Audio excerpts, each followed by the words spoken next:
Sejam bem-vindos ao primeiro episódio da série Ache Seu Vinho. Hoje nós vamos aprender tudo sobre a história do vinho. Nós vamos escrutinar cada página desses livros que eu tenho aqui, um por um. Brincadeira.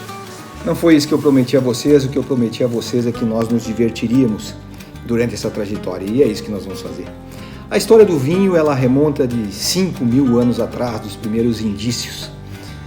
E recentemente historiadores e pesquisadores disseram que não é 5.000, é 8.000 anos atrás.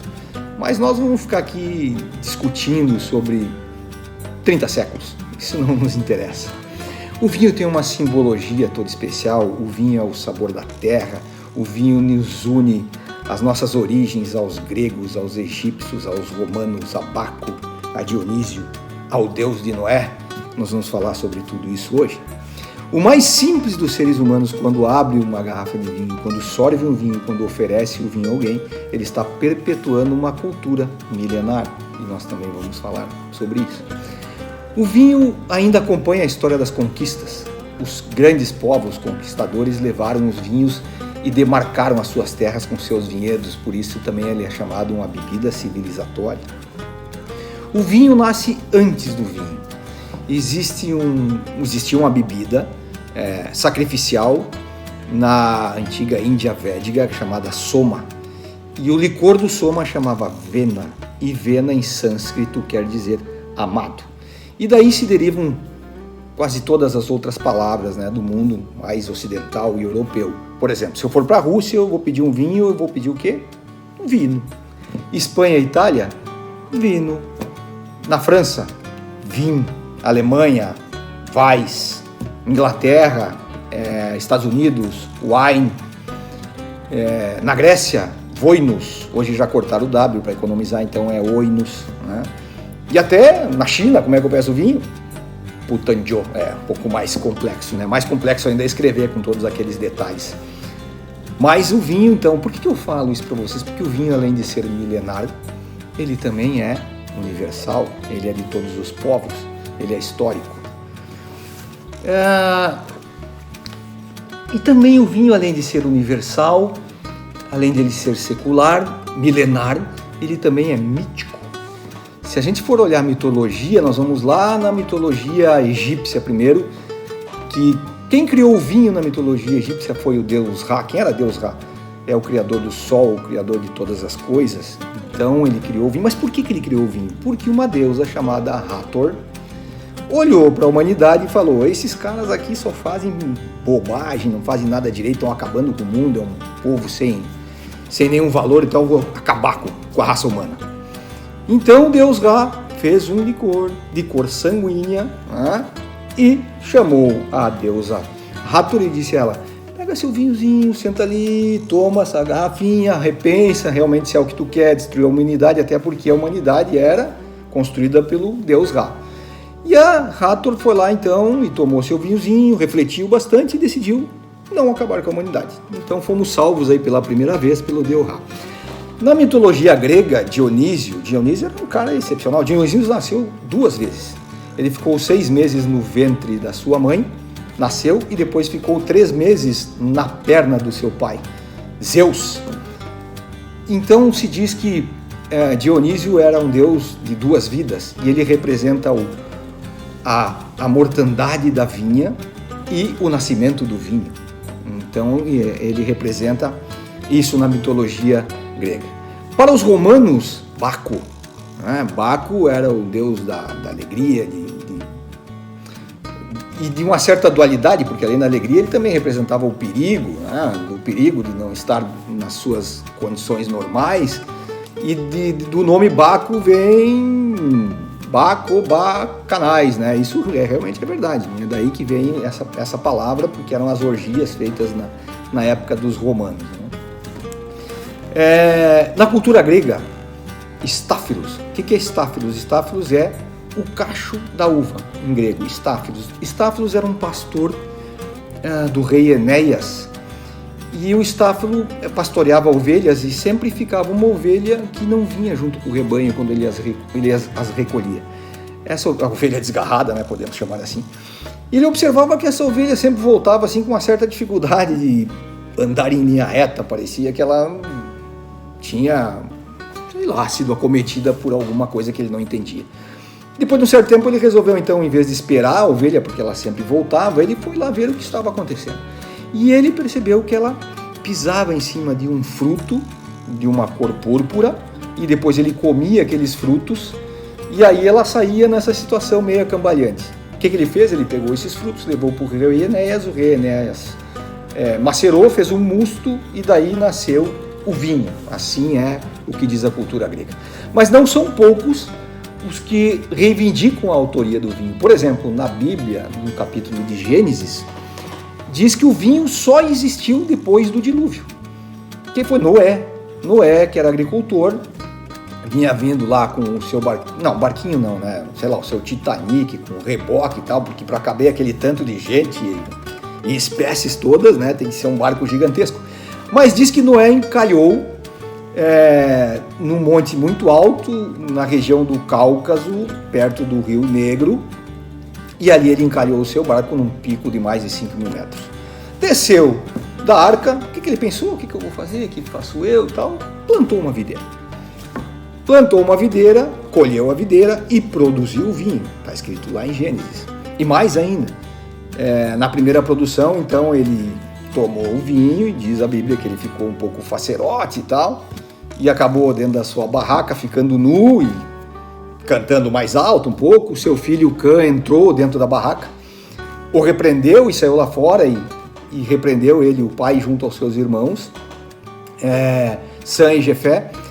Mas Sam e Jefé entraram de costas dentro da barraca, com um manto, cobriram Noé e deitaram Noé e o puseram para dormir.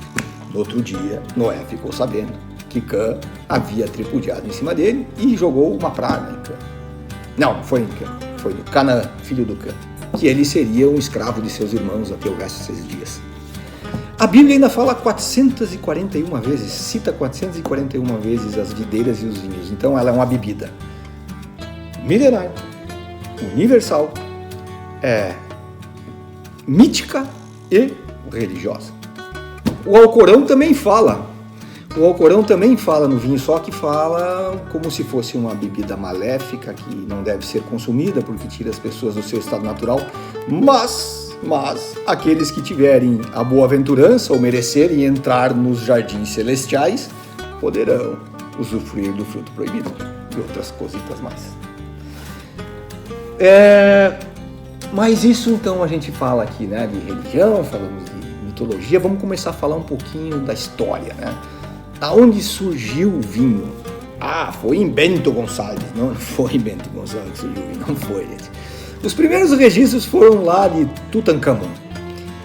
Na tumba de Tutankhamon foram encontrados vasos e jarras com vestígios de vinho e mais com datas, donos dos vinhedos e os tipos de uvas. Isso foi mais de 2.000 anos, mas nada escrito. Esses foram os únicos vestígios encontrados. Isso foi mais ou menos 1350 a.C. Então essa é o primeiro vestígio assim, mais real, né, dessa cultura. Depois se fala também que os primeiros indícios do cultivo das vinhas são da Geórgia. Sabe Geórgia? Vou mostrar para a Geórgia isso aqui, né?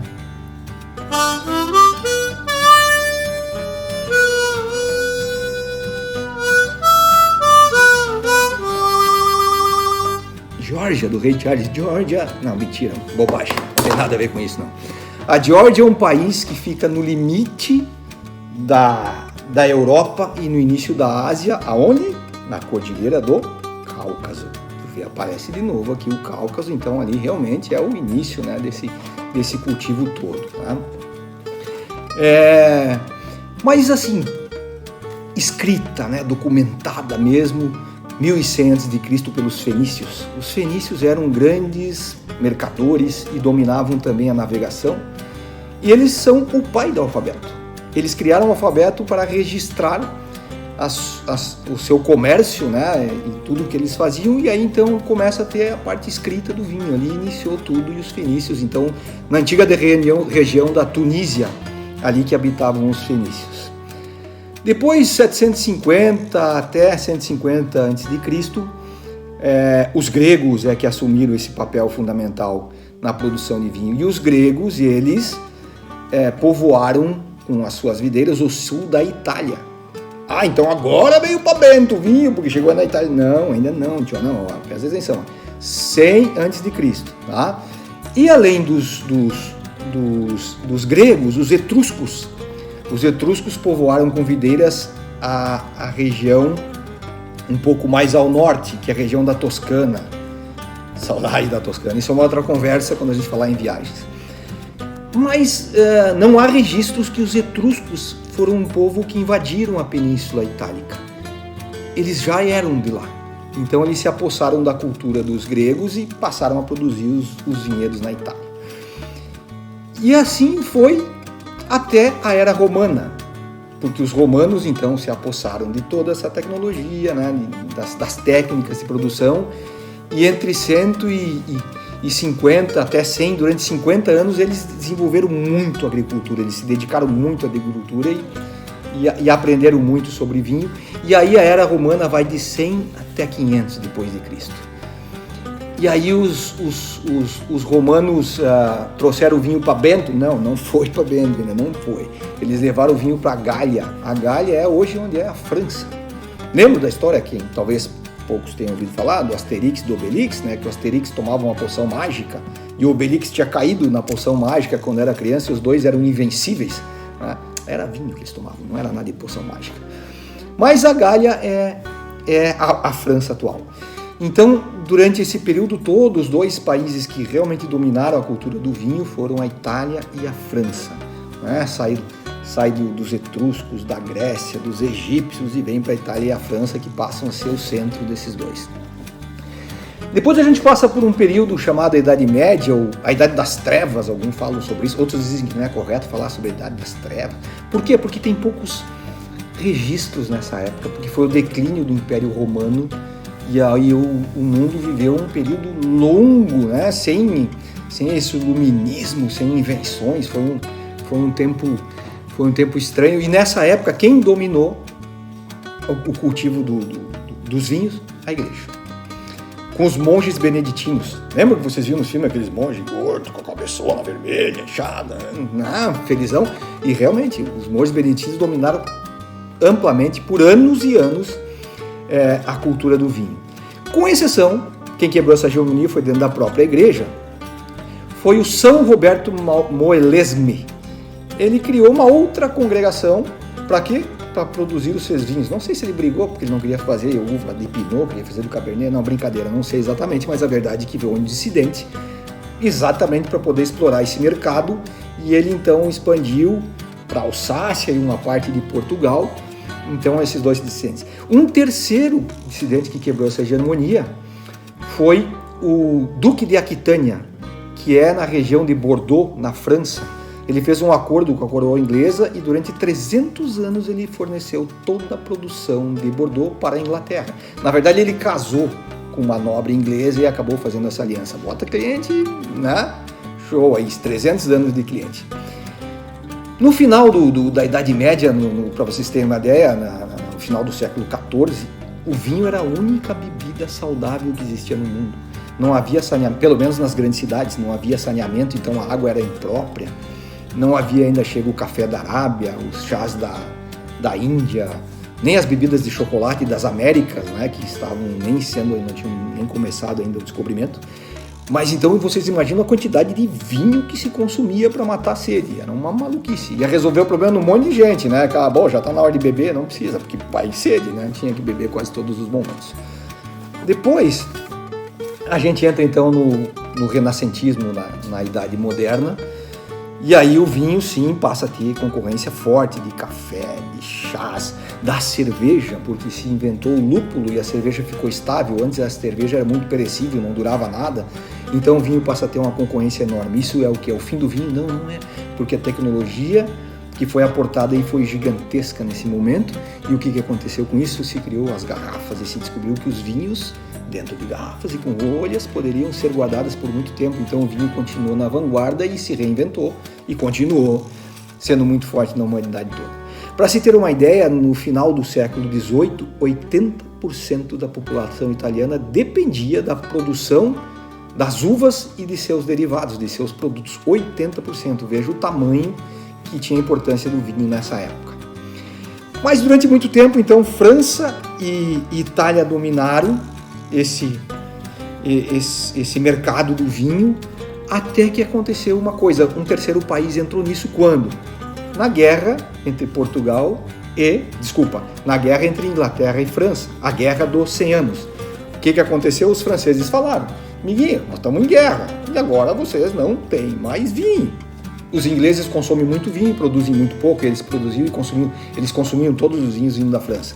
Aí da onde eles foram buscar os seus vinhos? Da onde? Em Bento Gonçalves. Não foi Bento Gonçalves. Eles foram buscar os seus vinhos em Portugal, mais precisamente na região do Porto. Então um terceiro país entra nessa história com força, passa a ser Itália, França e Portugal. Isso foi na final da Idade Média. Depois disso ainda tem um outro evento e entra um quarto país com muita força nesse mercado. Houve, talvez você já tenha ouvido falar, a praga da filoxera, que é uma mosca, um pulgão, e que devastou praticamente todas as videiras da França, uma parte das videiras da Itália e uma parte das videiras de Portugal. E aí, da onde que veio buscar os vinhos, então, nesse momento, com esses países todos nessa situação? Lá em Bento Gonçalves. Não foi em Bento Gonçalves, não foi. O quarto país que entrou foi a Espanha, muito próximo a todos esses países. Os produtores desses países foram para a Espanha e foram lá plantar suas videiras. Então, aí sim, o vinho faz a sua nobre morada, que são nesses quatro países: Itália, França, Espanha e Portugal, na Europa, né, que são os países hoje mais conceituados, inclusive nas produções de vinho. Terminado então o século XIX, a gente entra no século XX e o vinho tem um pequeno hiato, 50 anos. Pequeno, que eu digo, para o vinho 50 anos não é nada. 2 grandes guerras, que de novo devastaram os vinhedos. Lei seca nos Estados Unidos, que aí a América já tinha entrado na produção de vinho, inclusive a filoxera veio da América do Norte, transportada pelo Atlântico por navios. Então o vinho por 50 anos teve aí um decréscimo, né, na sua produção, na sua qualidade e tal. Mas passado esses 50 anos, o vinho então entra num acréscimo, numa subida impressionante, porque aí vem muita tecnologia, vem muito controle de produção, vem muita experiência, vem muito aporte de capital, vem muito estudo, faculdades por todos os lados de enologia. Então o vinho dos anos 50 para cá, ele está numa crescente, aí que é um mercado que inclusive cresce 5% ao ano hoje. Enfim, eu queria rapidamente falar para você sobre a história do vinho, né, de forma que a gente pudesse aí passar isso de forma leve. Mas como eu mostrei para vocês aqui alguns livros no começo, eu também vou fazer uma indicação, ou 2 até, porque eu acho bem legal. Esse livrinho tem muito do que eu falei, né? É um vinho do Jean-François Gaultier, chamado Vinho. Simples assim, vinho. É muito legal, fácil de ler, muito simples. Outro livro, nota 10, Vinho e Guerra, né? Que conta a história dos franceses, como que eles travaram essa batalha pelo maior tesouro da França, né, em que os alemães tentaram levar aí toda a produção francesa e como que eles se defenderam disso. É muito legal também, vale muito a pena ler. E é claro, eu não vou terminar antes de dizer para vocês quando que os vinhos foram para Bento, né? Foi no ano de 1875, quando os primeiros imigrantes italianos trouxeram então as suas videiras para a região de Bento Gonçalves. Já temos então vinícolas centenárias em Bento Gonçalves. Eu espero que vocês tenham gostado, espero vocês no nosso próximo episódio, que nós vamos falar sobre os acessórios que vocês precisam ter na sua casa, coisas muito práticas. Então até lá, saúde a todos e vamos em frente.